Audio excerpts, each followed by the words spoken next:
Hi everyone, my name is Keith. I'm going to share my journey of having a heart attack and then going through the recovery stage. Um,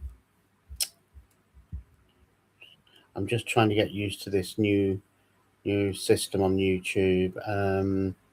Anyway, so the first time I've done this kind of thing, I've done a couple of very short videos in the past, just kind of tinkering about and testing things. But anyway, my journey from having a heart attack to through my journey of becoming uh, recovering from all of that. Sorry, I'm not really good. Be patient with me. So anyway, I had a heart attack last November, November the 27th. In the evening at 11 o'clock, I was at home on my own. I suddenly got like a deep achy feeling in the middle of my chest, and I didn't think anything of it. Took two paracetamol. That seemed to calm it down, and then I went to bed. went to bed, and woke up at 5 in the morning again with this feeling I had in the middle of my chest. I took another couple of paracetamol, but felt different this time. I was feeling hot and sweaty, so I put my fan on, which is kind of near me, near the bed. Put that on. Sat up on bed and went to stand, and my legs went like jelly. So I decided immediately down 999, which I did, and the lady spoke to me, explained what had happened. She said the paramedics are on the way. Can you get into your car? Can you leave the building? Because I live in a top flat, and get into the car. And when they arrive, they'll get you into the ambulance. So with a real struggle, and as I was leaving the flat, I had to walk down two flights of stairs, nearly tripped because my legs were like jelly, but I was panicking as well. But anyway, got to the car, sat in the car. It was a cold evening, pitch black, nobody around. Left the door open, the car door, to get some fresh air because I was really having difficulty breathing. I thought I was going to pass out, to be honest. The lady was brilliant on the phone. She kept me talking, kept me focused, like a distraction from what was going on with me physically. Anyway, eventually, 40 minutes later, the paramedics came, they arrived, they got me into the ambulance, did all the tests, ECG tests, and things like that. They couldn't tell really what was going on, so no diagnosis of heart attack or anything like that. They didn't give me anything. At that point, I felt calm. I didn't feel any pain or anything like that. And they said to me, we could either take you to the hospital in Douglas, because I'm on the Isle of Man, UK, or you can go there yourself in the car. So I said, not thinking about it, I'll just go for a cup of tea. And after that, I'll make my way down to the hospital, which is what I did. I drove over a mountain because we have TT here, and thankfully that wasn't going on at the time. Otherwise, it would have taken me forever to get to the hospital. Anyway, managed to get over to the hospital, walked into A&E, gave them the paperwork the paramedics gave to me, and then they took me through to this ward and did various tests on me. I waited about 2 hours for the results. So anyway, they came through with the results. Mr. Drawley, you've had a heart attack. I couldn't believe it. I was totally in shock. Totally in shock. Anyway, they wouldn't let me go home. They kept me in, put me on this ward with other people, did various tests over a period of a few days, and then moved me to another ward where I had my own room. And I mean, the staff were brilliant, medics were fantastic. Was seen by a cardio nurse and also a cardio consultant who said to me after looking at various tests and things like that, or the results rather, we need to send you over to Liverpool Broad Green Hospital because we need you to have an angiogram to see what's going on. So sure enough, I was airlifted in a private jet from Isle of Man Airport to Liverpool and taken to Broad Green Hospital. Everything was so quick, but it was lovely because everybody was so nice to me and very supportive.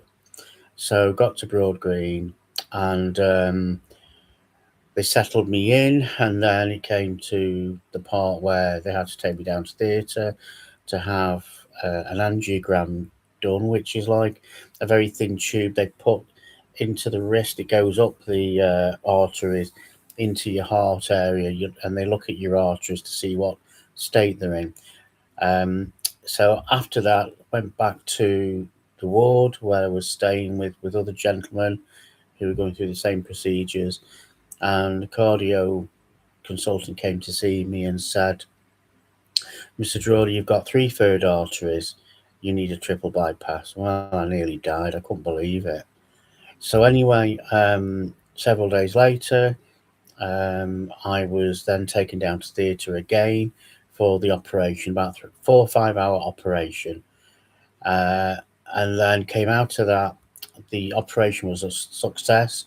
Took me to a ward where I was on my own, like a room rather than a ward, but it looked a bit like a ward, just to recover. And anyway, I was a couple of days later, I was sleeping and then happened to wake up, and I just saw, and I'm being honest with you, I'm not sure what people think about this, but I am a Christian. I have been for many, many years. I went through to Bible college, became a trained minister, but went into social work, which I thoroughly enjoy because I'm working with vulnerable people and it's lovely, especially when you see positive results, good things happening for people, and how they're able to um, pick themselves up and get on with their lives, helping people to improve the quality of their lives, basically, and increasing independence so they can do things for themselves and just enjoy life. So that's what I do. But anyway, being a Christian, and anyway, so I woke up in bed and I looked to my left and I could see suddenly, and it's happened before, that I've been praying quite a lot actually from the time I had the heart attack because I was absolutely scared of dying. So when you're in a situation like that, you know, it calls for desperate measures, in my view. So the only thing I can think about doing was to pray. And so anyway, so I looked to the left and suddenly saw this demonic face. It was very real, very clear. And I've had this before. It was like snarling at me, and then suddenly that disappeared. And then I happened to turn to the right slightly, and then I saw next to me a person. It wasn't a nurse or anything like that. It was the spiritual figure. I know that for a fact. Um, and this person was sat in the chair because there was a chair next to my bed, sat in the chair, and all I could see from the waist down was a pure white glowing gown. And I just knew then it was either an angel or it was the Lord Jesus Christ. Uh, I actually think it was the Lord Jesus Christ reassuring me, letting me know that I'd be okay, which had actually come to pass since then because after the operation, which was a success, I came back home, started recovering, doing exercises, getting lots of support from medics. My cardio nurse has been brilliant. And but then I started feeling dizzy and faint, and then I informed the cardio nurse at the hospital here at Douglas, and she spoke to the cardio consultant, who then called me in to have this heart monitor fitted, which I wore for 24 hours. That was handed in, and from that, they discovered I had an intermittent heart block, which meant I was like missing a beat now and again, making me feel a bit faint and dizzy. So then I had to go back to Liverpool for a pacemaker to be fitted or implanted. And since then, I've been home. Cause it was only like I was only in for one night, but was in theatre, had that done, and then was discharged and came back home. So since then, I've been recovering. I've been back at work on a phase return, 6 week phase return. I'm now full time. I feel great, to be honest. I feel wonderful. I'm so thankful to God that I'm alive and I have energy, which I didn't have much before for a very, very long time. But I really believe I've had a gold standard service because my life is so much better for it. So for anybody that has had a heart attack, had the surgery and all the rest of it, and is feeling very anxious, very, worried about things and their future, try not to be, go to yoga, or do light exercises like Tai Chi, go for walks, join a gym, do light exercises at the gym, watch your diet, watch what you eat. Don't, keep away from fatty foods, because that my arteries were blocks due to, having a terrible diet for years, in chocolates, cakes, biscuits, all the rest of it, Chinese meals. It doesn't help. But now I'm eating a lot healthier: salads, vegetables, lots of protein.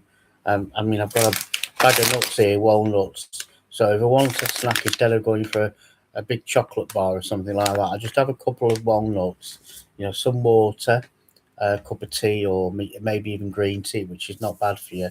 In fact, it's good for diabetics, and I'm diabetic, so that's a real good help. But yeah, so that's my journey so far, and I'm quite positive about my future. I'm hoping to retire in 18 months. I want to spend a lot of time in Egypt, but that could be another story. So if you liked, or you've enjoyed, or got something out of what I've shared, just hit the like button and subscribe. And if I see, quite a few people liking what I've shared today or tonight, then I'll probably do more short stories. Okay, thanks a lot. Thanks for listening. Okay.